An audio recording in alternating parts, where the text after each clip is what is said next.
Well, everybody, welcome back. We're on chapter 4. Yeah, chapter 4 of the Okay. book club. If you've forgotten or just joining us for the first time, we're reading a book and we're discussing it. And that book is The 12 Rules of Life by Jordan Peterson.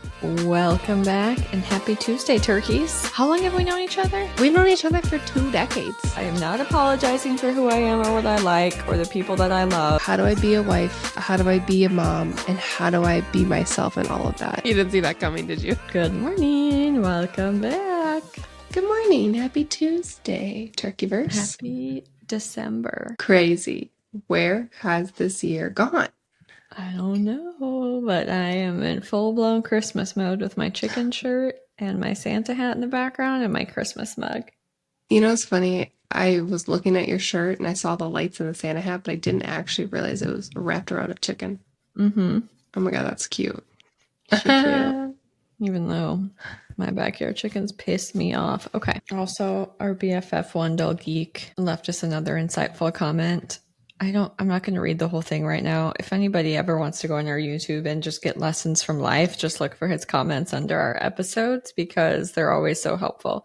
But he has read this book before and he was saying, he goes, I feel like it's kind of common sense, all of the rules. I said, no, they for sure are. It should all be common sense. But there's something about the way that he then weaves all these other examples in that I'm just finding so helpful.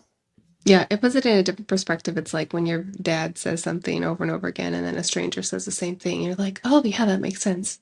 Your dad's like, I've told you that Right. 500 times. Right? Yeah, I needed to hear it separately. Yeah.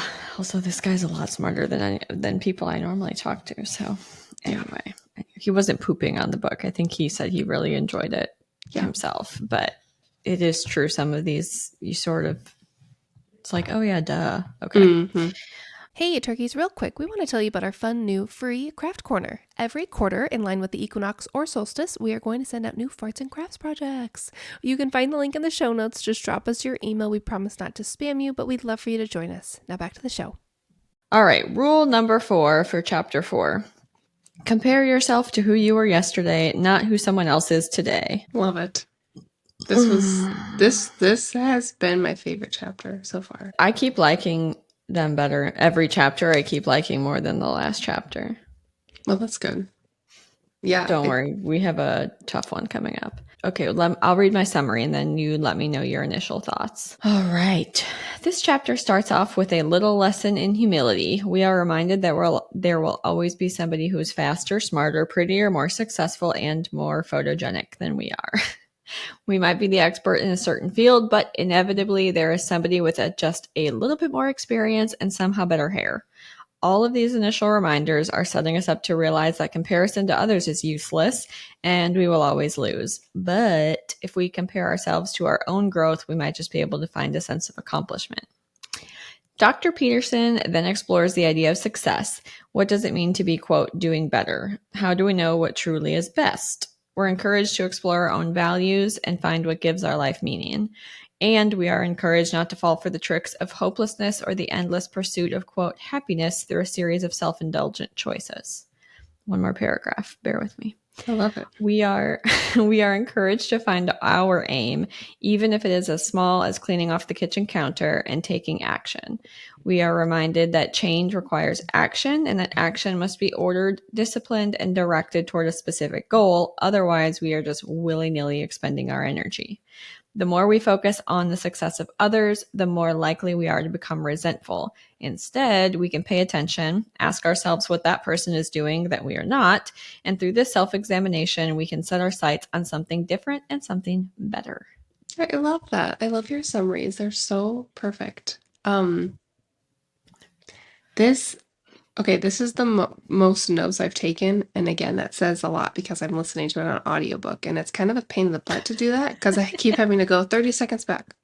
Listen again, 30 seconds back. But then I really get the message right.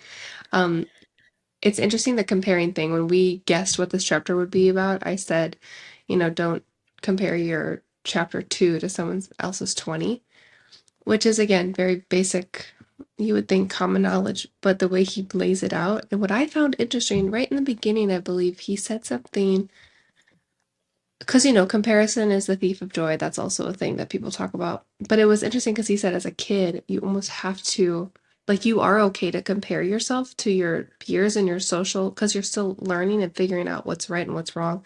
I thought that was interesting because when you think back to the time when we were kids, we are like, everyone's comparing everything.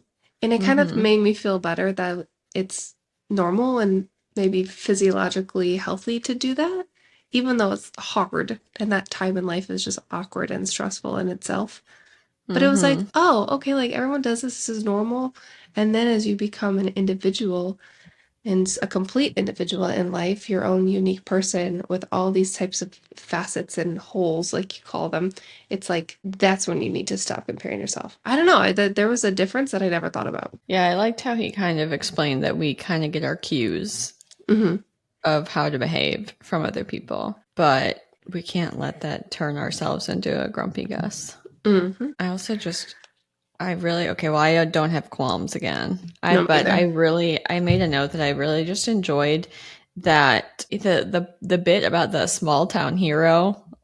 Like, you used to be able, when the world didn't have social media and was a little bit more compartmentalized, you used to maybe be able to kind of be an expert or be the cool guy that knew X, Y, and Z or was the best at something, or, the best football player in your small town. But now that things are sort of, information is shared more, you can always find somebody else doing something better than you. It is impossible. And even like it doesn't even have to be a crazy thing in the small town, like the dentist. That's the dentist, or the the bakery lady. That's the bakery lady. Like, it didn't even have to be crazy. It was just like so small that you have your role and it's very important.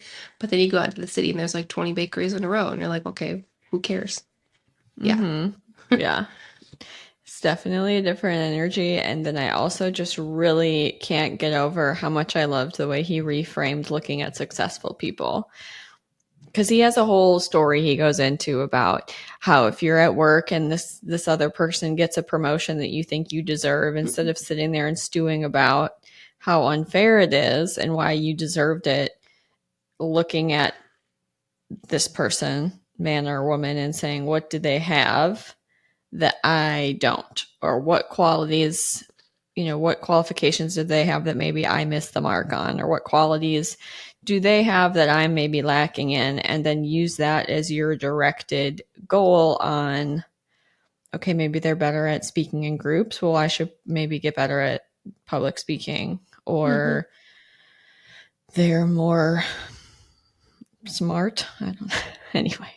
But just instead of it being like, oh, I'm a piece of shit, or they're a piece of shit, or the world isn't fair, which you can have all of those conversations and those are probably natural reactions. But then after you're done having your big feelings, turning it into something that is directable and something that you can change. Because again, then it is a message of hope and empowerment instead of I'm defeated and there's no point. Yes. And there was, I don't know if it was exactly around that time of the chapter, but I did write something down that I loved, and it kind of goes hand in hand on what you're saying. He was talking about, failures and just how to overcome those, and it's like it's normal in life. Because he said, if you're always winning, are you growing? And I was like, oh, that's good. Like, if there's no pressure, and again, Boyd and my loving husband, we were actually talking about this last night, and they were saying pressure is privilege. And I actually had never heard of that before. I was like, oh, that's cool. But I love that. Like, if you're always winning, are you growing? So it's like, yeah, you're not going to win all the time. But when you don't win, you have an opportunity to reframe it and take the opportunity to improve on whatever the situation is. Right. And if you're always winning and if you don't ever feel under pressure, then you're never challenging yourself. Right. Yeah. And then you're just like content in a blob in life. Yeah. Like, you can't be good at everything, even though I'm so competitive. Like, it's good that I'm not, because it would be boring if I just won everything all the time. You know what I'm saying? Like, it'd be boring.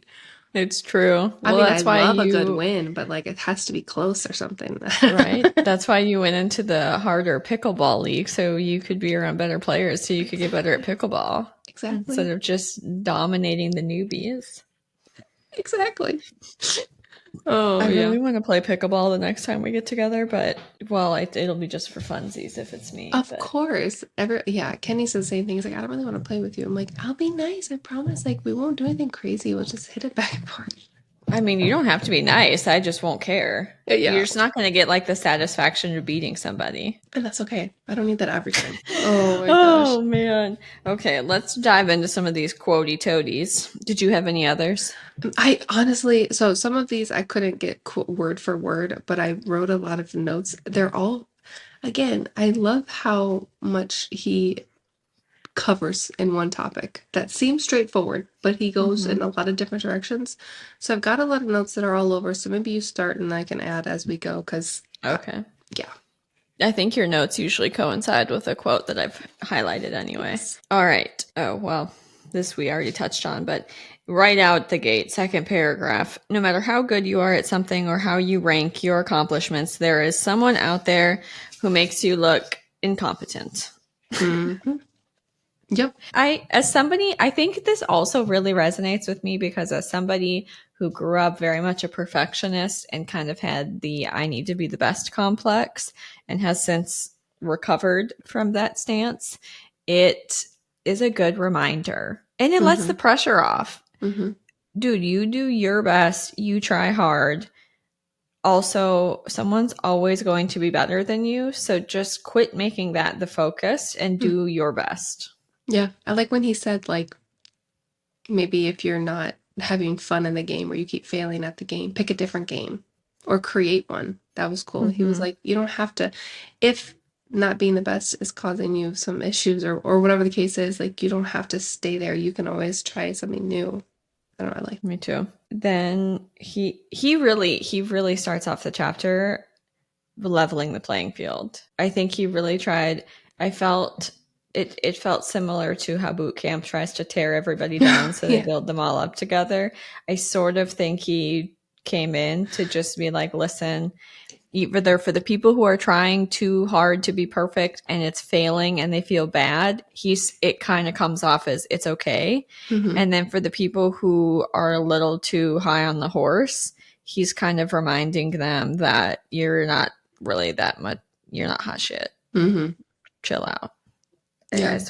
I sort of felt like he was either knocking you down a few pegs or pulling you up so that when we went into the rest of it, we were all the same. But this sentence just cracked me up. He said, we are not equal in ability or outcome and never will be. I love it. It's so blunt. Very blunt. It's great though, because it's like, honestly, when I listen to him talk, especially because it's his voice in my ears, it's like tough love talk with Jordan. It's like, oh my God, I gotta pull out my bootstraps. Like, get over it. You know, I like the tough love. I've always done good with that. And it's hitting. And also, I think I like it because it's coming from a place of kindness and from recognizing that there are struggles and saying, yeah, but you can do it. You can do it. Instead of just being like, oh, poor you, let me help. Like, you don't have to try. It's fine. Because sometimes tough love, I think, just masks people being a dick. But if if the underlying empathy and compassion are there and the underlying hope that you can build yourself up and do better, I think that's the perfect combo. Yes. It's not just like a parent like yelling at their kid, but I still love you. It's like, I'm gonna tell you how it is so that you grow because I love you so much type of thing. Yes. Yeah. Because I love you, I want to see you do better. Okay. It also reminded me of when we did the episode where we were talking about how everyone always rates themselves as a 10. Yes.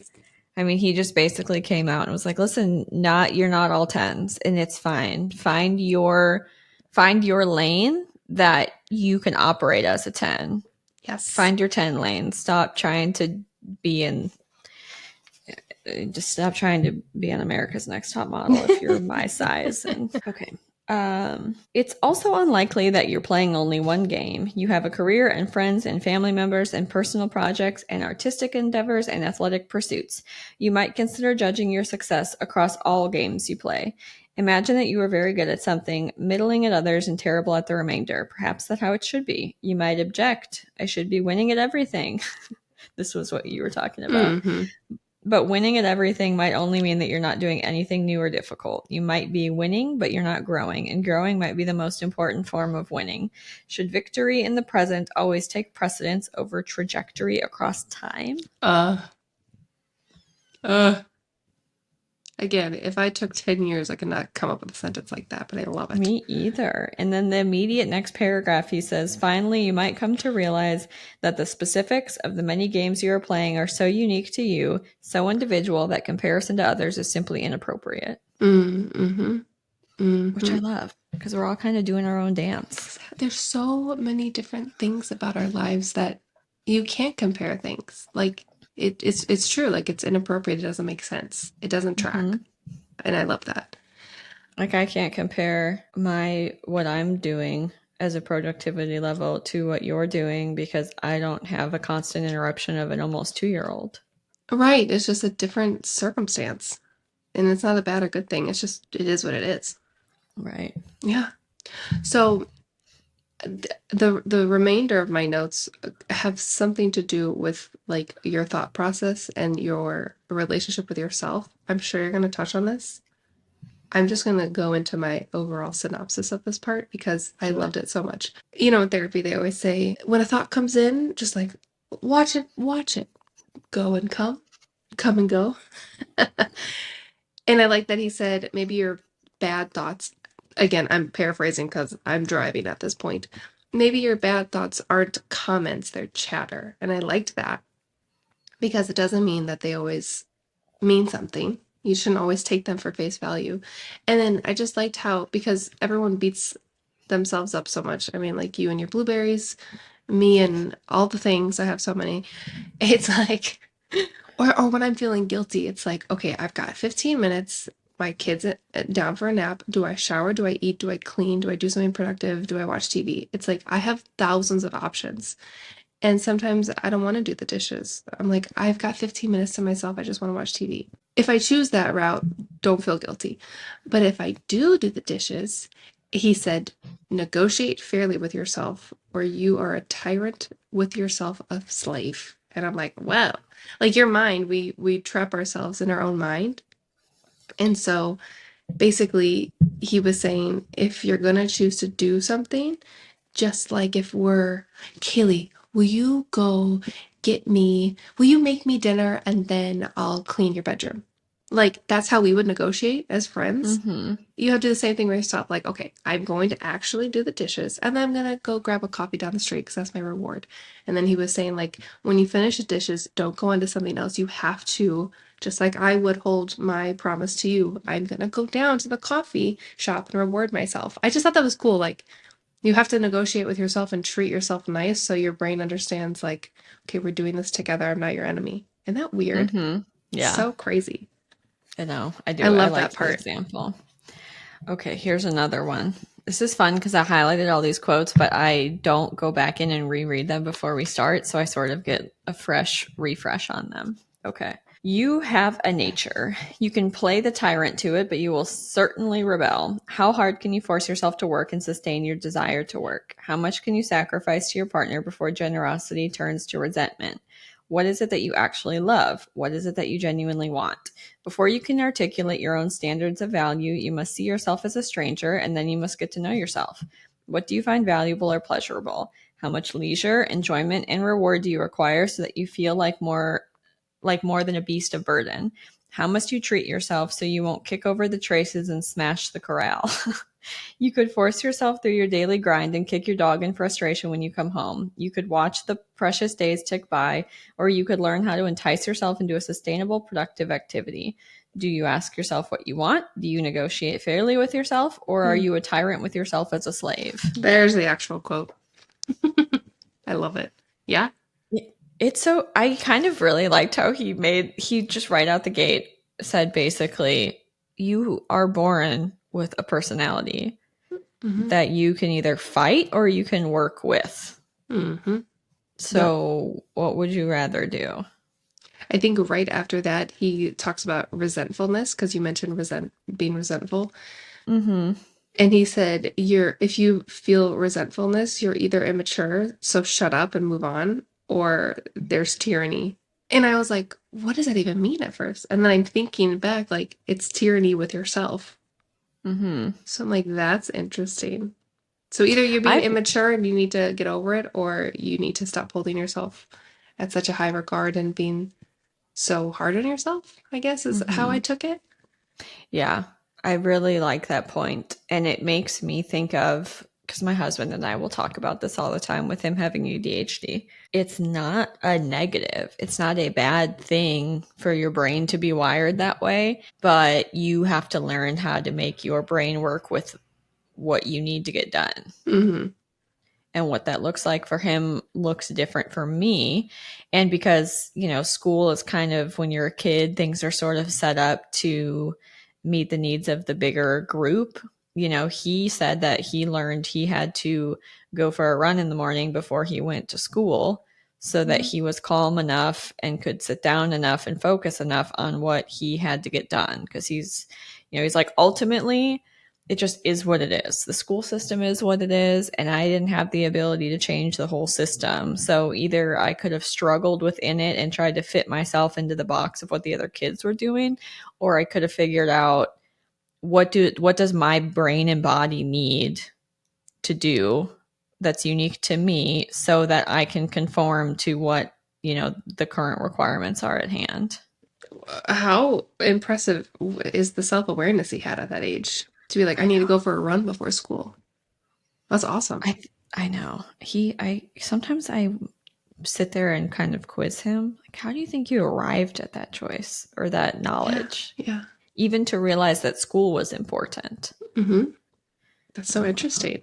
Still trying to figure it out. But it's so true, because he still will do that now. If he gets ants pants or just is restless to go for a run, and he always comes back feeling more calm and clear-headed versus, I don't know, people that are, if you're an introvert and you feel recharged with alone time, stop trying to recharge yourself by socializing. There's things that are pre-baked.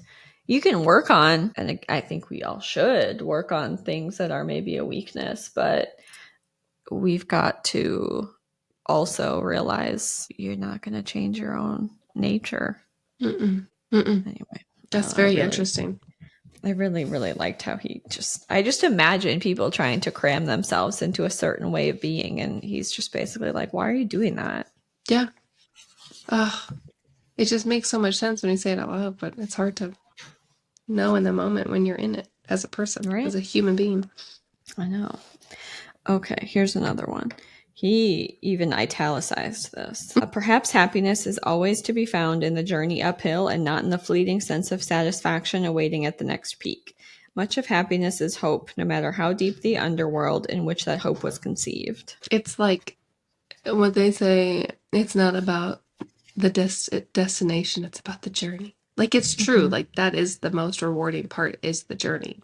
Even though the top is the end goal, the journey is what transforms people. And even if I always think about hiking, but even when you get up to the top of the hill, it's not satisfying unless it was hard to get there. Exactly.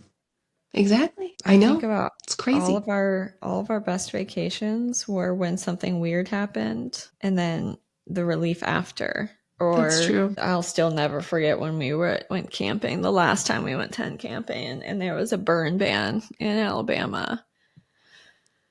And it was actively raining, and we had a tiny little kettle grill to grill some steaks. And the park ranger came by and said we had to put it out because there was a burn ban in the active rain. And he looked at me and said, should we just go to a hotel? I was like, yes, we should.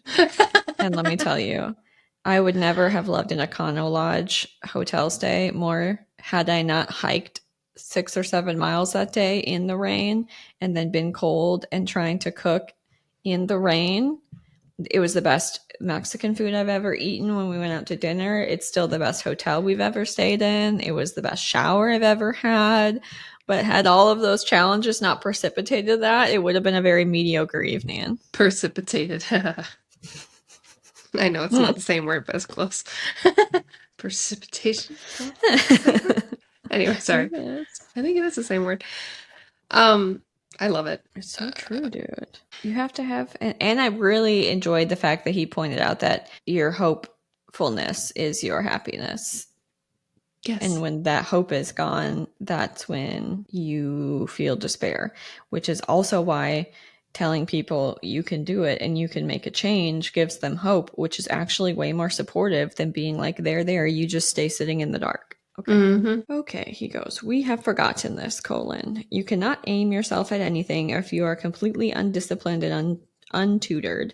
You will not know what to target and you won't fly straight. Even if you somehow get your aim right, and then you will conclude there is nothing to aim for, and then you will be lost. That's an interesting point. Right? I really loved the point of saying you've got to have a goal. And especially the part where he says, even if your aim is just to say, I need to be a cleaner person or I need less chaos, I can tangibly clean off my counter right now. Mm-hmm. And then do it. Yes. And then he also was like, if there's a stack of mail that you just can't do, don't do it all at one time. Do 1 minute. Like, promise yourself 5 minutes. If you can't do 5 minutes, do 2 minutes. If you can't do 2 minutes, do 1 minute. And then you'll slowly get through it. But you have to start somewhere. Yeah. Yes. Instead of I have way more anxiety about the thought of starting something than actually just starting it. Oh my God. And it's just like when you have a cluttered house or when you have things in your brain that you can't check off, it needs to be put somewhere. So instead of anxiously waiting to start, it's just better to start and then just deal with it as you go, because that's the hardest part, typically, is the anticipation.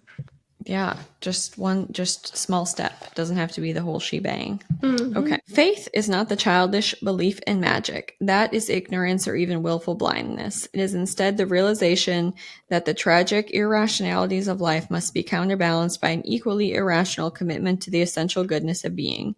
It is simultaneously the will to dare to set your sights at the unachievable and to sacrifice everything, including and most importantly your life. You realize that you have literally nothing better to do. But how can you do all this, assuming you are even fool enough to try? Right, I'm putting my book back down.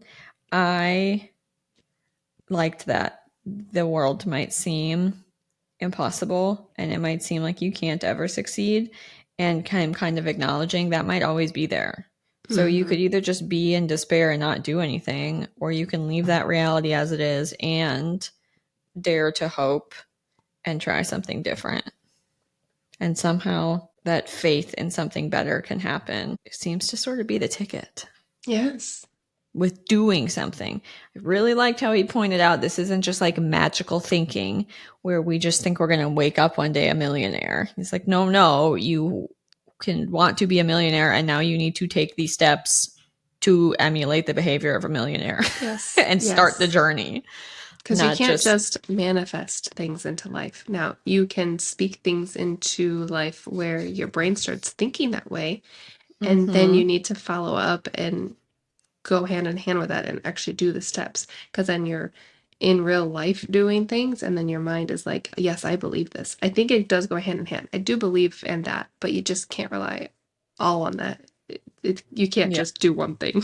Like you can orient your intention of your mind and your thoughts, and then that sets the direction for your actions. But you can't just think about thinking. What is that? The road to hell is paved with good intentions? Okay. I have a minimal amount of quotes left. Bear with me. Okay. Pay attention. Focus on your surroundings, physical and psychological. Notice something that bothers you, that concerns you, that will not let you be, which you could fix and that you would fix. You can find some things by asking yourself, if you genuinely want to know these questions: what is bothering me? Is it something I could fix? And would I actually be willing to fix it? If you find that the answer is no to any of these questions, then look elsewhere. Aim lower. Search until you find something that bothers you, that you could fix, that you would fix, and then fix it. That might be enough for the day. Dude, I love that. I did write that down. I just wrote 3 questions. What's bothering me? Is this something I could fix? Would I be willing to fix it? That was my shortened version typing. I like this one because we do have so much to do in life and every day, and you have to pick what you'll actually do. It's just like, oh my God, you don't want to complain about something that you're not actually going to do or that you can't do. It's like, pick something. Okay, what's bothering me? Can I actually fix it? Yes. Okay, then I need to put it on my list to actually fix it and just do it. This is like therapy 101 of setting small attainable goals so that you can accomplish something small and then build the confidence and then keep working your way toward the larger aim. Okay, last quote, and then I will shut it and we will talk about what we have on the horizon for next week. Realization is dawning. Instead of playing the tyrant, therefore, you are paying attention. You are telling the truth instead of manipulating the world. You are negotiating instead of playing the martyr or the tyrant. You no longer have to be envious because you no longer know that someone else truly has it better. You no longer have to be frustrated because you have learned to aim low and to be patient. You are discovering who you are and what you want and what you are willing to do. You are finding that the solutions to your particular problems have to be tailored to you personally and precisely. You are less concerned with the actions of other people because you have plenty to do yourself. I love that. I love that. That was a good way to Right? close it out. I do have one more quote. I forgot where it landed and I forgot the context, but I loved what he said when he said, when you have something to say, silence is a lie. And I don't mean on social media. So before anyone says something about that, I mean, like, in real life conversations or within yourself. I just thought that was so profound. Mm-hmm. There's so many nuggets. Book is profound. Yeah. Digs at me. Okay. Next week, looking upon the horizon, we will be on Rule 5, which is do not let your children do anything that makes you dislike them. That'll be a good one. I think it's going to be a rough one. Not in a bad way. All right. Well, I think this week my tip is, again, it's a thing to do instead of a thing to purchase or a thing to buy. Do a 10-year goal, then set a 5-year goal, and then do a 6-month goal, and then do a 1-month goal, and then track it back to what's one thing you can do this week. And then you could even break that down to one day. But I think starting big and then funneling down your cone is the best way to sort of get oriented on these things. I love that. It's a great tip. And you can use his 3 questions. Yes. Do I want to change? Am I willing to change? Can I? And then use that as your guidepost to coming up with your one thing to do this week. Do it. We'll all do it. Till next week. Till next week. I love you. Bye.